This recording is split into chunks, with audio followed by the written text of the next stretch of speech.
मेले की भीड़ में बच्चा जब तक अपनों का हाथ पकड़कर चलता है तब तक ही उसे मेला बहुत सुंदर और खूबसूरत लगता है। पर जब वह बच्चा अगर मेले में अपनों से बिछड़ जाए तो वही मेला उसे डरावना और नीरस लगने लगता है। दुनिया के मेले में हम जब तक अपनों से जुड़े हुए हैं, उनका हाथ थामे हुए हैं, दुनिया हमें बहुत सुंदर लगती है। इसलिए हमेशा अपनों का साथ और हाथ थामे रखिए।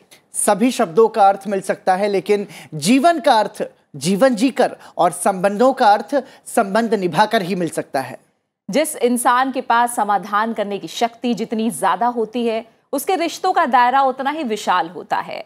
ऊंचाई पर वो लोग पहुंचते हैं जो बदला लेने की नहीं, बदलाव लाने की सोच रखते हैं। हेलो इंडिया, मैं हूं प्रीति। हेलो इंडिया, मैं हूं पराक्रम।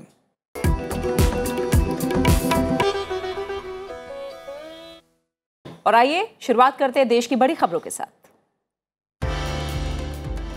भारत में अभी तक कोरोना वायरस के नए स्वरूप ओमिक्रॉन के 800 से ज्यादा मामले सामने आ चुके हैं, जिनमें से 241 लोग संक्रमण मुक्त हो चुके हैं। देश के 21 राज्यों और केंद्र शासित प्रदेशों में ओमिक्रॉन के केस सामने आ चुके हैं। राज्य सरकारों ने संक्रमण को फैलने से रोकने के लिए कई एहतियाती कदम उठाए हैं। केंद्रीय स्वास्थ्य मंत्रालय के मुताबिक दिल्ली में सबसे अधिक 238 मामले दर्ज किए गए और इसके बाद महाराष्ट्र में 167, गुजरात में 73 नए वेरिएंट के केस सामने आए हैं। उत्तर प्रदेश, मध्य प्रदेश, हरियाणा, कर्नाटका, उत्तराखंड की सरकारों ने भी पूरे राज्य में रात्रि कर्फ्यू लगाने के आदेश जारी कर दिए हैं। असम में भी रात 11:30 बजे से सवेरे 6 बजे तक लोगों के आवागमन पर प्रतिबंध लगाया गया है।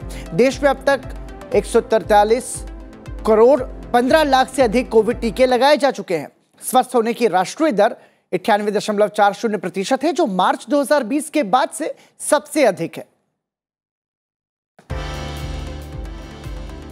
सैन्य क्षेत्र में आत्मनिर्भर भारत के लिए रक्षा मंत्रालय ने बड़ा कदम उठाया है। रक्षा मंत्रालय ने 351 उप प्रणालियों और कलपुर्जों के आयात पर पाबंदी लगा दी है। रक्षा मंत्रालय ने साजो सामानों की एक नई सूची की घोषणा की, जिन्हें अगले साल दिसंबर से शुरू होने वाली समय सीमा के तहत आयात करने की अनुमति नहीं होगी। अगले 3 साल में अभी तक आयात की जाने वाली इन 351 वस्तुओं का चरणबद्ध तरीके से स्वदेशीकरण किया जाएगा।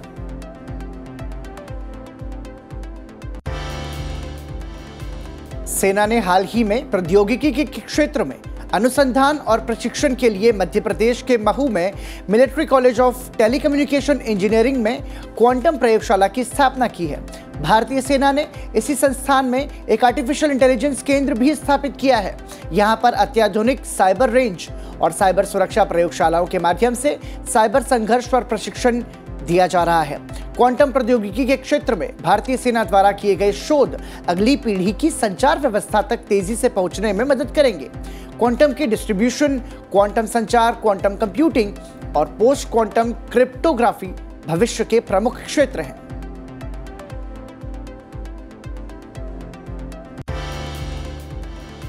रिजर्व बैंक ने अपनी दूसरी वित्तीय स्थिरता रिपोर्ट में कहा है कि हालांकि अर्थव्यवस्था ने लगातार गति पकड़ी है, लेकिन महंगाई के बढ़ते दबाव के साथ साथ कोरोना वायरस के ओमिक्रॉन वेरिएंट प्रमुख चुनौती बना हुआ है।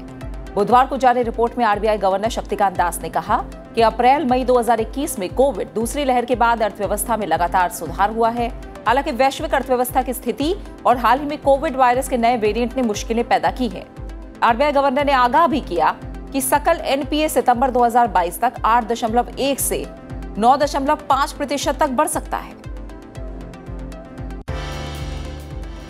डायरेक्ट सेलिंग इंडस्ट्री के लिए सरकार ने नए नियम जारी किए हैं। ये नियम देश में प्रत्यक्ष विक्रय के माध्यम से खरीदी या बेची गई वस्तु और सेवाओं पर लागू होंगे।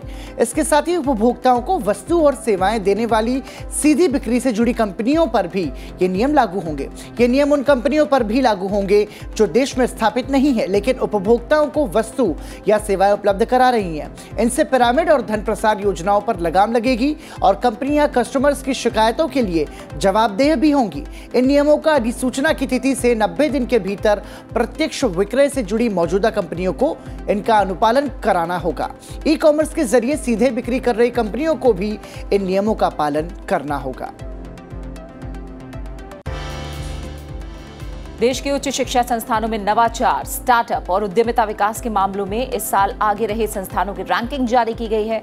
अटल ranking of institutes on innovation achievements में भारतीय प्रौद्योगिकी संस्थान मद्रास लगातार तीसरी बार पहले स्थान पर है। इसके बाद IIT बॉम्बे, IIT दिल्ली और IIT कानपुर का नंबर है।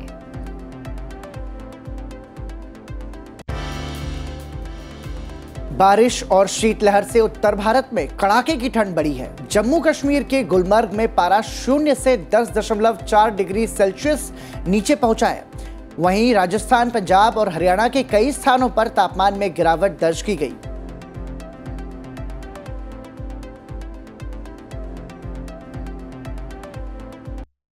और राष्ट्रीय सुर्खियों के बाद आइए अब नजर डालते हैं NEWS यानी कि देश के चारों कोनों से आ रही राज्यवार सुर्खियों पर। प्रधानमंत्री नरेंद्र मोदी 4 जनवरी को त्रिपुरा दौरे पर जाएंगे। प्रधानमंत्री अगरतला में महाराजा वीर विक्रम हवाई अड्डे के एक नए टर्मिनल भवन का उद्घाटन करेंगे।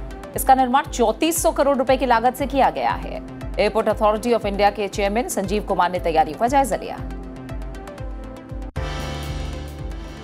केंद्रीय गृह मंत्री अमित शाह ने अपने लोकसभा क्षेत्र गांधीनगर में लगभग 50 करोड़ रुपए की कई विकास कार्यों का उद्घाटन और शिलान्यास किया। वीडियो कॉन्फ्रेंसिंग के माध्यम से सभा को संबोधित करते हुए गृह मंत्री अमित शाह ने प्रशासन से कोरोना वायरस के बढ़ते मामलों के मद्देनजर सतर्क रहने की बात कही है। मुख्यमंत्री योगी आदित्यनाथ ने फर्रुखाबाद में बीजेपी की जन विश्वास यात्रा के दौरान 200 करोड़ रुपए की परियोजनाओं का लोकार्पण किया। साथ ही फर्रुखाबाद को गंगा एक्सप्रेसवे से जोड़ने के लिए लिंक एक्सप्रेसवे बनाने की घोषणा भी की। उत्तराखंड के मुख्यमंत्री पुष्कर सिंह धामी ने खटीमा के सुरई इको टूरिज्म जोन में क्रोकोडाइल सफारी का शुभारंभ किया। उन्होंने कहा कि खटीमा और आसपास के क्षेत्र को पर्यटन मानचित्र में ऊंचा स्थान दिलाना इस योजना का मुख्य उद्देश्य है।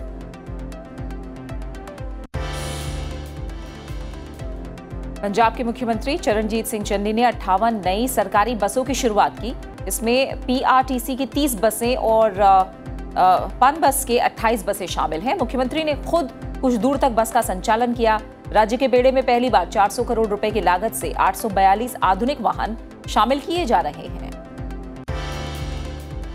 पश्चिम बंगाल की मुख्यमंत्री ममता बनर्जी ने साउथ 24 परगना में एक प्रशासनिक समीक्षा बैठक में साउथ 24 परगना और गंगा सागर के लिए 866 करोड़ रुपए की 29 परियोजनाओं का उद्घाटन किया। बैठक में स्कूल खोलने पर भी चर्चा हुई। कांग्रेस महासचिव प्रियंका गांधी वाड्रा ने उत्तर प्रदेश के फिरोजाबाद में महिला संवाद कार्यक्रम में हिस्सा लिया। प्रियंका गांधी ने महिलाओं की समस्याएं सुनी और प्रदेश की 8 लाख महिलाओं को रोजगार देने का वादा किया। सन फार्मास्यूटिकल इंडस्ट्रीज आंध्र प्रदेश में नई मैन्युफैक्चरिंग यूनिट स्थापित करने की योजना बना रही है। इस सिलसिले में सन फार्मा के संस्थापक दिलीप सांघवी ने आंध्र प्रदेश के मुख्यमंत्री वाईएस जगनमोहन रेड्डी से मुलाकात की। इस पर विस्तार से चर्चा भी की। झारखंड में 26 जनवरी से पेट्रोल 25 रुपए तक सस्ता मिलेगा। मुख्यमंत्री हेमंत सोरेन ने इस बात का ऐलान किया। हालांकि सस्ते पेट्रोल का लाभ सिर्फ BPL वालों को मिलेगा। BPL कार्ड धारकों को हर महीने 10 लीटर पेट्रोल सस्ता मुहैया कराया जाएगा।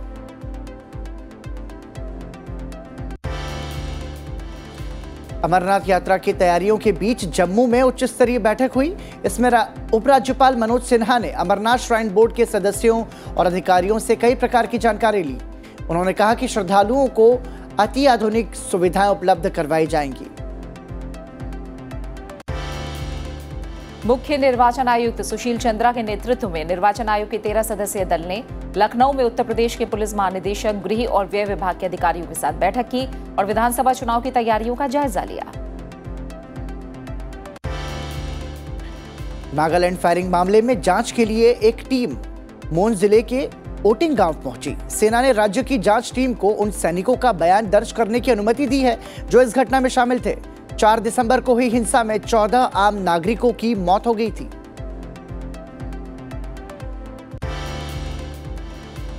जम्मू कश्मीर में आतंकवाद विरोधी अभियान में आधुनिक तकनीक से lace black panther command vehicle का इस्तेमाल किया जाएगा।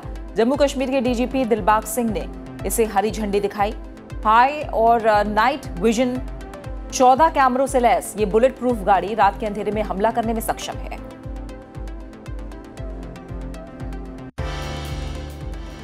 केरल में पर्यटन विभाग की ओर से वाटर टूरिज्म और एडवेंचर टूरिज्म को बढ़ावा देने के लिए बेपोर मरीना बीच पर 4 दिवसीय बेपोर जल उत्सव का आयोजन किया गया है।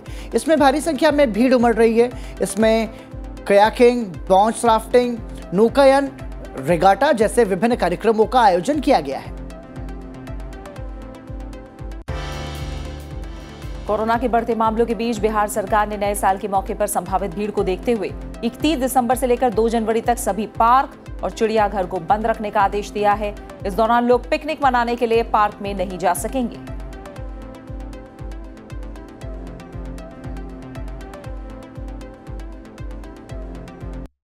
और देश और राज्यों की संगठन की बात आज करना जरूरी है प्रीति, क्योंकि हम कई बार हमारी कोशिश होती है कि ऐसी जानकारियों के जरिए हम दर्शकों को बता सकें कि क्या कुछ खास आज के दिन होना है। बिल्कुल।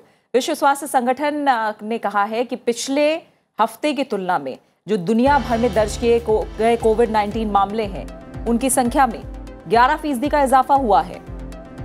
इसमें अमेरिका में सबसे अधिक वृद्धि हुई है। अक्टूबर के बाद से केस में लगातार तेजी आई है। WHO की साप्ताहिक रिपोर्ट में कहा गया कि 20 से 26 दिसंबर तक दुनिया भर में लगभग 5 मिलियन नए मामले सामने आए हैं। इसमें आधे से अधिक यूरोप में आए हैं, जहां 2.84 मिलियन कोविड के केस आए हैं। हालांकि पिछले सप्ताह की तुलना में केवल 3% की वृद्धि हुई थी। WHO ने कहा है कि अमेरिका में नए मामले 34% बढ़े हैं।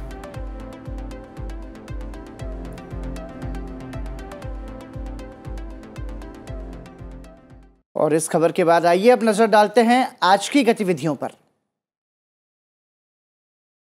आज की बड़ी गतिविधियों की बात करें तो प्रधानमंत्री नरेंद्र मोदी आज उत्तराखंड के हल्द्वानी में 17,500 करोड़ रुपए की लागत की 23 परियोजनाओं का उद्घाटन करेंगे और आधारशिला रखेंगे। 23 परियोजनाओं में से 14,100 करोड़ रुपए से अधिक की 17 परियोजनाओं की आधारशिला रखी जाएगी। इन परियोजनाओं में सिंचाई, सड़क, आवास, स्वास्थ्य संबंधी बुनियादी ढांचे, उद्योग, स्वच्छता और पेयजल आपूर्ति को शामिल किया गया है। प्रधानमंत्री कई सड़क चौड़ीकरण परियोजनाओं, पिथौरागढ़ में एक जल विद्युत परियोजना और नैनीताल में सीवरेज नेटवर्क में सुधार के लिए परियोजनाओं सहित 6 परियोजनाओं का उद्घाटन करेंगे। साथ ही आज लोकसभा कोयला, खान और इस्पात संबंधी स्थायी समिति की बैठक भी संसद परिसर में आयोजित होगी। बैठक में देश में एल्यूमिनियम और कॉपर उद्योग का विकास, इस विषय की जांच के संबंध में खान मंत्रालय के प्रतिनिधियों की ओरल एविडेंस सुने जाएंगे।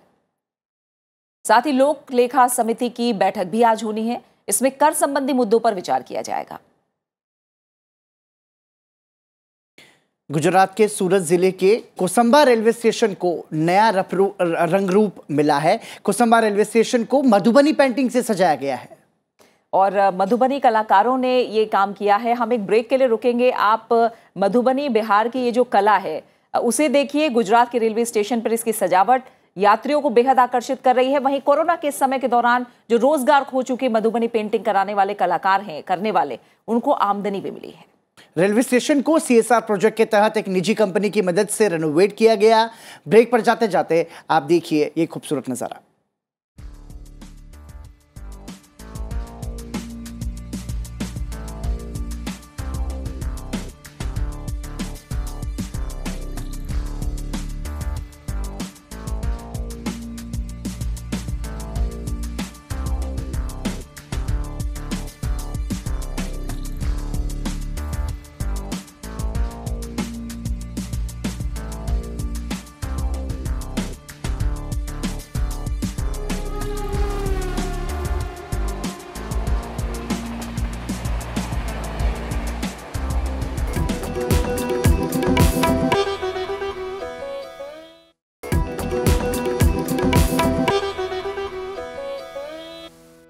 हेलो इंडिया, ब्रेक के बाद एक बार फिर आप सभी का स्वागत है। और आइए अब बात करते हैं आज के इतिहास की। आइए जानते हैं आज के दिन से जुड़े इतिहास के बारे में और आपको बताते हैं कि इतिहास के पन्नों में आज की तारीख के नाम क्या खास घटनाएं दर्ज है।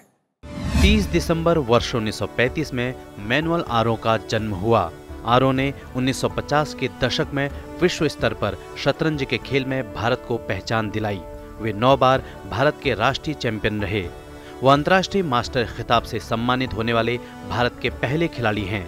वर्ष 1961 में आरो भारत के प्रथम इंटरनेशनल मास्टर बने। मैनुअल आरो की कप्तानी में भारत ने कई ओलंपियाड में भाग लिया। उन्हें वर्ष 1962 में अर्जुन पुरस्कार से सम्मानित किया गया। 30 दिसंबर वर्ष 1986 में ब्रिटिश सरकार ने कोयला खदानों से 200 से ज्यादा कनारी पक्षियों को हटाने का फैसला लिया। इन पीले पंखों वाले पक्षियों को कोयला खदानों में जहरीली गैसों को पहचानने के लिए तैनात किया गया था। इस ऐलान से पहले ब्रिटेन की हर कोयला खदान में 2 कनारी पक्षी इसी कार्य के लिए तैनात थीं। उनके हाव भाव से खदान में गैस की मौजूदगी के खतरे का अंदाजा लगाया जाता था। खदानों में आग लगने या किसी धमाके की वजह से अक्सर बिना रंग और महक की गैसें भर जाती हैं, जिन्हें मनुष्य नहीं पहचान पाते। इन कनारी पक्षियों की जगह बिजली से चलने वाले डिटेक्टर लगाए गए। फिलहाल हम बात कर लेते हैं आपकी हमारी सेहत की। कई माता पिता बच्चों के जो गुस्सैल और जिद्दी स्वभाव है, व्यवहार है, उसे लेकर काफी परेशान रहते हैं और अपने बच्चे के गुस्से को सही तरीके से कंट्रोल नहीं कर पाते और समझ नहीं पाते, उन्हें खुद भी गुस्सा आने लगता है। बिल्कुल, और कई बार वो उसे जाहिर करते हैं, कई बार जाहिर नहीं कर पाते, नियंत्रित कर सकते हैं, लेकिन बच्चों को जब गुस्सा आता है तो वह रोने चीखने लगते हैं, ज़मीन पर लेटकर ज़ोर ज़ोर से पैर मारने लगते हैं। अगर आपका बच्चा भी बहुत गुस्सा करता है या कोई चीज़ ना मिलने पर, अपनी पसंद का खाना ना मिलने पर चिल्लाने लगता है, तो उसकी इन आदतों को दूर करने के लिए एक्सपर्ट की क्या सुझाव हैं, आइए सुनते हैं।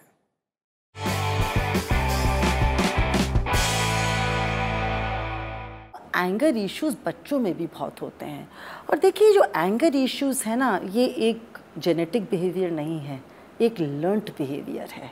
या तो बच्चों ने अपने एनवायरनमेंट में इतना गुस्सा देखा है, या उन्होंने ऐसा मतलब मीडियम देखा है, चाहे वो टेलीविज़न देखा है जहाँ पे वो ऐसी पिक्चरें देख रहे हैं जहाँ पे वायलेंस है, या वो ऐसी वार्तालाप सुन रहे हैं जहाँ पे सिर्फ गुस्सा है, बात ही गुस्से से किया जाता है।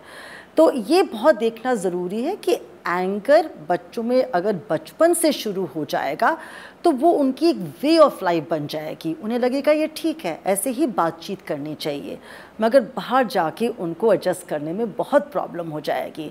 देखिए, अगर आप गुस्से में बात किसी से करेंगे तो आपकी वो किरे किराए पे पानी फिर जाएगा। ज़रूरी है कि हम बच्चे के गुस्से का कारण समझें।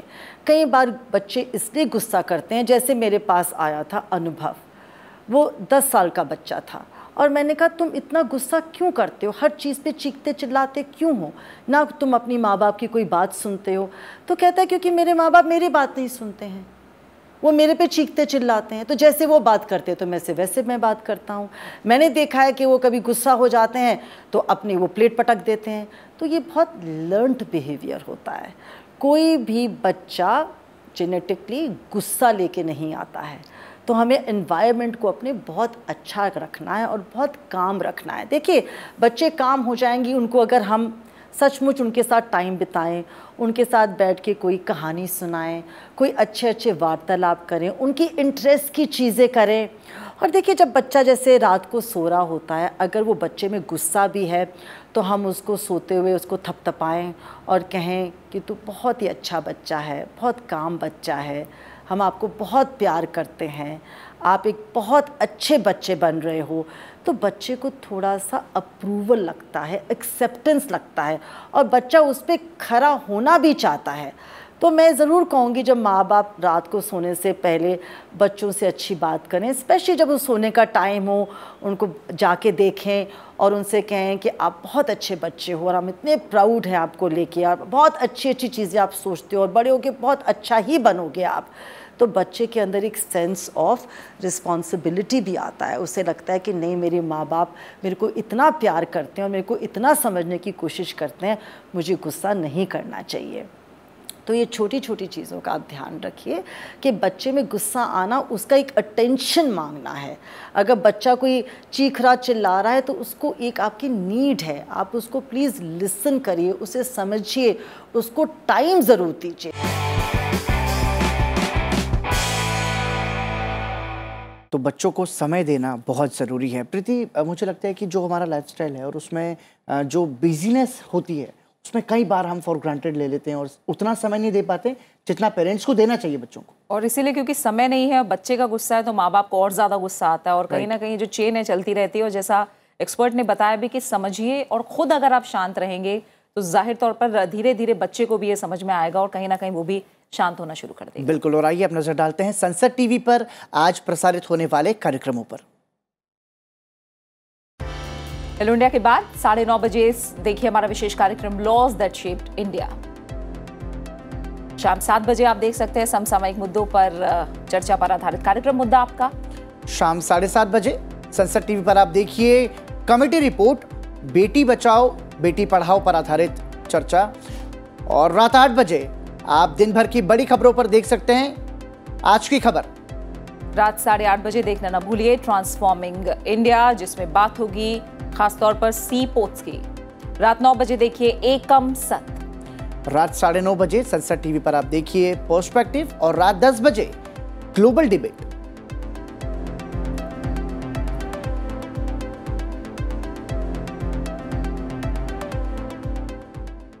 और बिहार के तीर्थ शहर बोधगया में एक भूटानी मठ में बौद्ध भिक्षुओं ने मुखौटा नृत्य किया, विश्व शांति के लिए देवताओं से प्रार्थना की। और इस 3 दिवसीय कार्यक्रम में रंग बिरंगे परिधानों में सजे भिक्षुओं ने नृत्य करते हुए पारंपरिक वाद्य यंत्र भी बजाए। मान्यताओं के अनुसार पारंपरिक वाद्य यंत्रों के कंपन और मुखौटों की उपस्थिति बुरी आत्माओं को डराती है और सुख और शांति लाती है। हालांकि कोरोना वायरस के कारण आगंतुकों और भक्तों के प्रवेश पर प्रतिबंध लगा है। इस वजह से भूटानी मठ ने इस साल इस समारोह को छोटे स्तर पर किया है। और फिलहाल मुझे और पराक्रम को इजाजत दीजिए और जाते जाते आपको छोड़ जाते हैं बौद्ध भिक्षुओं के इस मास्क डांस के साथ। नमस्कार। नमस्कार।